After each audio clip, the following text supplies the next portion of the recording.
Please, let's give it up. Clive. Please give some clap to him for me. Wow. I wish this man was here earlier on, so we can compare him and Joe Jackson and see who's more bigger. Alright, that's just by the way. Please, can you take your seats? Thank you.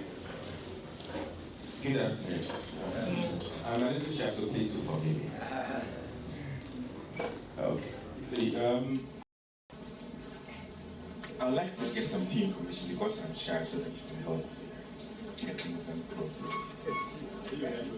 It's like a collection of meetup startups, established businesses, so that we know what to address. Just want to have a fair idea of yes.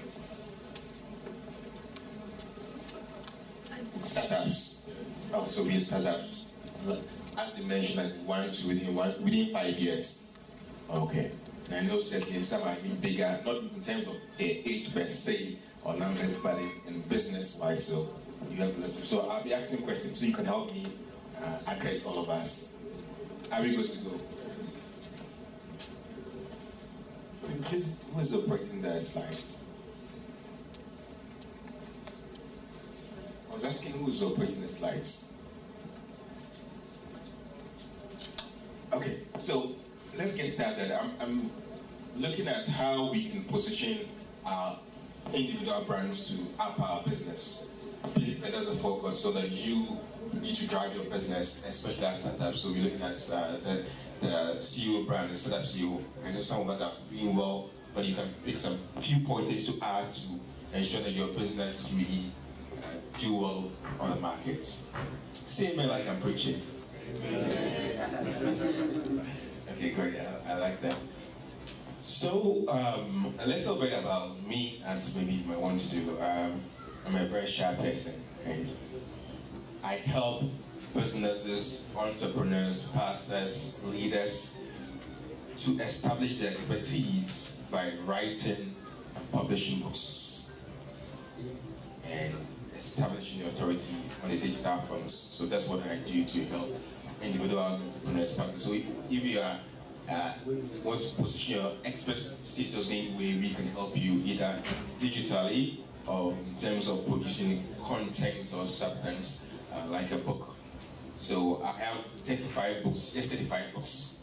I hope by the close of the year I have about 50 books or so. So I write on different themes or subjects, branding, personal development, and the last one is motivational books. So I have some of my books here. I'll be speaking a little bit from my book, Personal Branding Daily, using a book perspective to help our business drive. So there are copies available. Maybe you can get a copy. Let's look at what we need to do. Firstly, let's look at what is personal branding. Please, a minute. Are you finding it difficult to open the slides? Okay, so I'll add up to my minutes, and then I'm speaking for an hour. So I'll add that. So let's look at what is personal branding. Maybe you can give us a few pointers. What is personal branding? When you say personal branding, or what does it mean? What does it imply? Anyone? Okay, let's see. Your name, great. What else? What is a personal brand? Or better still, do you believe you are a brand? Sometimes not so. Please let me hear you. Your age. Your name? Your age. Please, when you see that, Okay, go ahead. Your appearance. Your appearance. Perception people have about. Perception. What else? Body. Again. Body.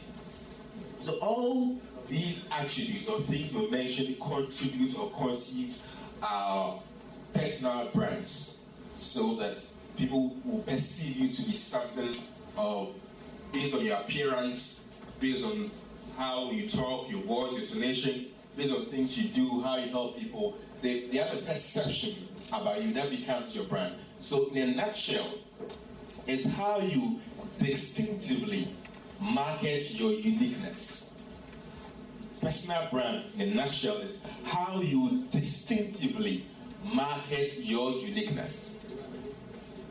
The key phrase is distinctively. Next, market. The last one is uniqueness. So these are three main things that encompasses your personal brand. Now, a deeper illustration or definition of what the personal brand, then we can delve deeper and look at how we can use the 5 secrets are called to help establish your brand. So I define personal brand in detail as this.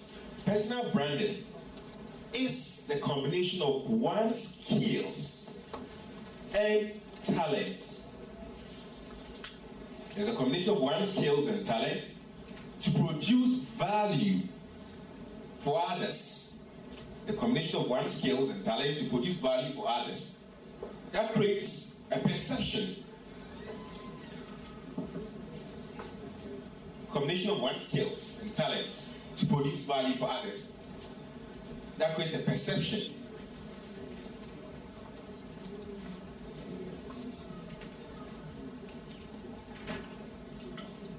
In the mind of others. So the point is this. Let me break it down. I said it's a combination of what skills and talent. Key phrase.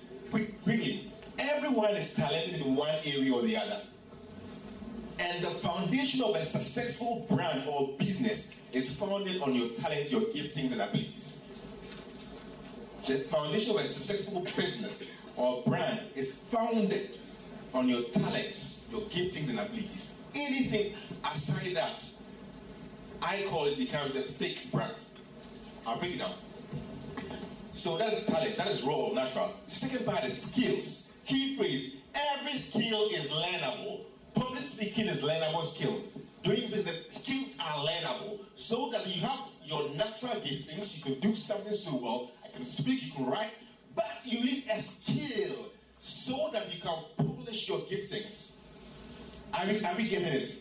So once you have your raw talents, you need a skill, something to up your game, so that you can set yourself apart from the others. That's why I mentioned is uniquely, distinctively marketing your uniqueness. You know you are talented. How do I then distinct myself from the others?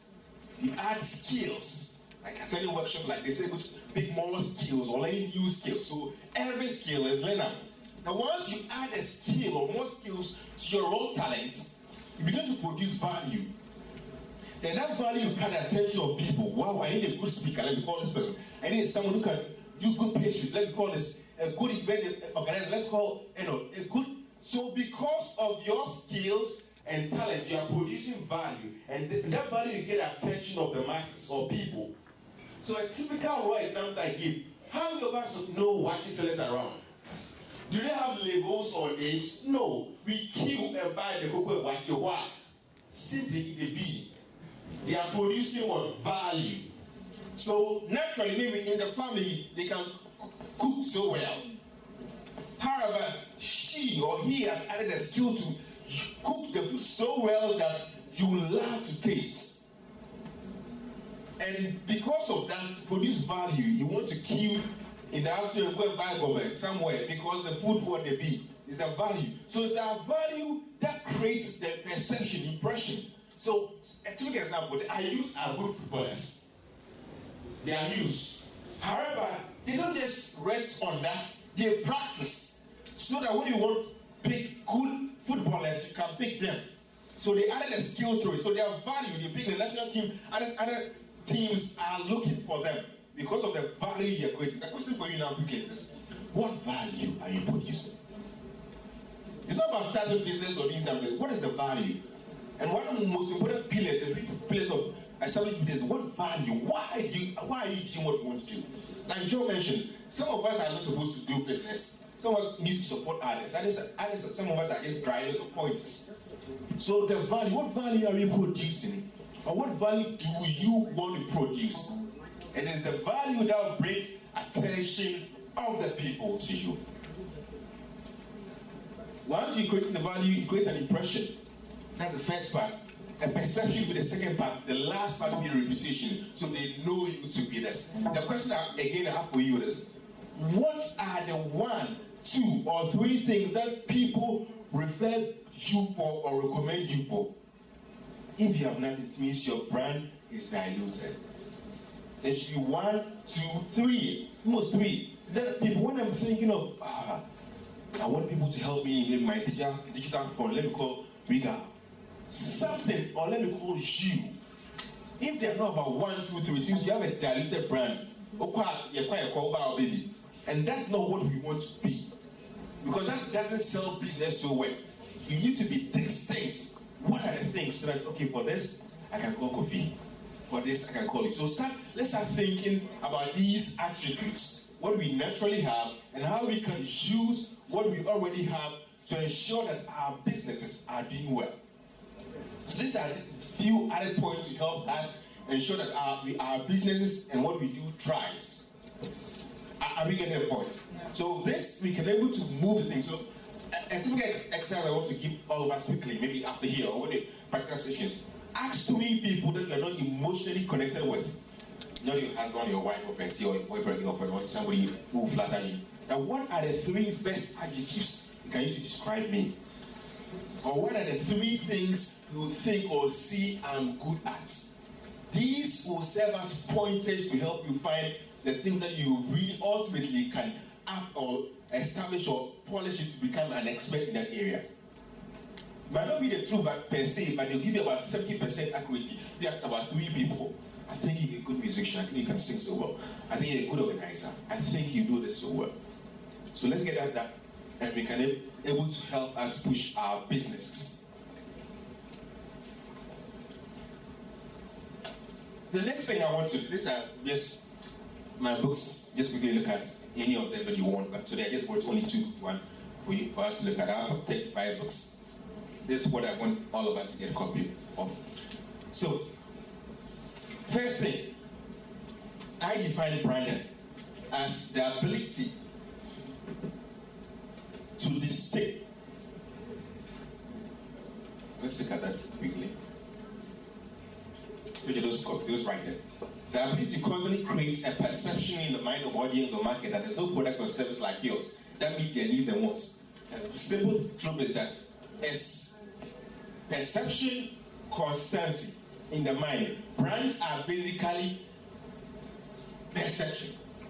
I started off with talking about perception. How do you perceive you to be? Or that brand. I like Samsung, I like Apple product. It's a perception. I think when I own this product, it helped me have this kind of feeling. It's basically a perception. So how do you constantly, it's not one time, branding is not just a one-time colors, logos, and all that.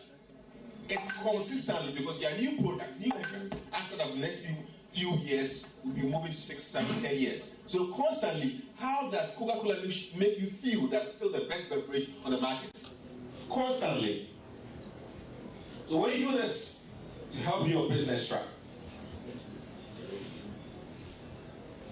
So this is what personal brand is, distinctively marketing your uniqueness. Now let's look at 5 distinct things or secrets I call it to help up your brand quickly. The first is purpose. Key phrase. Without a sense of purpose and clear direction of your life, you will be building a fake brand of yourself. Without a sense of purpose and clear direction of your life, you will be building a fake brand. And I'm afraid to tell us that some of us are successful but fake brands. The society is celebrating us, business person, millionaire, impacting souls. But that is a fake brand. That is not what God has hardwired you to be. Your purpose is also because you are following the masses. Oh, I think starting a business is good. Ghana again about entrepreneurship. Or doing this is good. So where the masses are moving, so we are moving that direction. Money there, you get money. But most important thing, the sense of fulfillment and pleasing your God who created you, the lesson. So as we look at using our positions, our brands as CEOs to build business, let's look at, is it what God has really called me to do? So that I don't become successful in the eyes of men. The purpose I mentioned, Bill Gates, the purpose, I want to put pieces on every desk. Now we have almost pieces on every piece, every part of the world. Larger vision, larger purpose. So the question is, why do you want to do something is more important than doing it? Your reason for doing something is more important than just doing the thing. So that's the first secret of brands. My purpose is to help you position your expertise, your brand, your business globally, the digital front, or put your ideas in books to help generations. Clear cut. I want to motivate you through this. This is the point. That is set your purpose and clear direction of your life. You will be only building a fake brand. And I hope and pray that after this section, you will not go out building fake successful brands, but purposeful ones. Key phrase: don't do that which is popular. Do that which is purposeful. Don't do that which is popular. Do that which is purposeful. Everybody's doing this. Purposeful. Why are you doing it? Why are we in business? Why do you want to do this? Next secret is value. I use Dangote. Basic products. Let's use Dangote cements. Is it helping the nations? Sure. Is it helping? Yeah. So that's the value. So the point is, in my business, or as a person, as a brand, what value? How do I help people? Or how do you help people? Your value is critical. What value are you producing? What value are you bringing in the marketplace? There are a lot of these products, but why are your products? What value, what difference would that make? So the second most important secret to our CEO brands is value. Think, what value am I bringing to the marketplace? And with this, I leave you with this quote. Now forget about going viral. Go and give value after here. Don't seek to be popular or to be famous or to be known. Most successful business or some successful business are not even on online. They are not even on social media. But they are doing so well. The point is, again, driving back to our purposes, the value. What value will you contribute? Don't seek to be popular. How can I help people? Then the next thing is C. The third secret. Creativity. You need to drive your business or your person with creativity. I use Manifest. One of the creative artists around. You can argue, but I know he is so creative. So the point is, how creative will you be? The bottom line is, God has gifted all of us to be creative in one way or the other. And you can be by adding something. So that's creativity. It links to the next most important thing or display that brand make. That's what I call differentiation. Key phrase. As you look at that's in terms of creativity, and that's one of the things I do. Your brand in a way will offend someone. If you seek to please everyone, this product will be I tell people, man, books are not for everyone, or books are not for everyone. Products are not for everyone. As you mentioned, do we know our target markets? Who is this product for? Could be only for 5-year-olds. So let's not seek to be mass marketing. Specific people. Then we can then seek to market our product to be more unique about that. An example I keep giving. Don't we see African paybacks around? And mostly it's for adults. How many of us do we really see sell for kids or toddlers? So the market is saturated for adult market. So I told this lady, why don't you start doing this, maybe food for African, food for only toddlers? It's a distinct market, unique market. And you can even price it up because your market segment is very small. So let's look at that in establishing our business and pushing our brand forward. It will offend people. People might not like it. But go out. This is a simple example of I use creativity. When you rearrange the word Bernard, it's rebrand. And now I organize the rebrand summit every year. It's just my name. Bernard rebrand, the same word. Nothing changes. So just the point is, how do you think more creatively in little areas? Don't look for something so big or huge. It could be just 1%. Simple 1%. Let's not go out looking for the 50% difference or just little things. I sell coffee, but if I serve you coffee, I'll add this little thing for you. And so let's move on. The fourth thing, differentiation. Key phrase. The world doesn't celebrate our similarities. It celebrates our difference. That's all the world is looking at. Not the same, not the second Bill, not the second improvement, not the second what? Not the second, no. It's a difference, the little difference that makes the whole thing. And branding in a nutshell is about differentiation. if you can't be different, you don't have any brand. So without differentiation, there's no brand. So how different are you as a person? That's the question. How different are you? And how different you present yourself? When I said publishing books in 2010, I said I want to be one of the Ghanaian authors locally wrestling who has his content globally across on every medium a book should be. In 2010, I had an audio book. Even after now, only few authors have audio book. I have a book in I had it on Amazon. Think of any platform now in there than that. The point is, I want to be different. I want to get somewhere where people don't even share content, but I want to share my content. I want to help as many people as possible. So the strategy was this. If you go to torrent sites, those of you know about torrent sites, some of my books are there for free. Not because I'm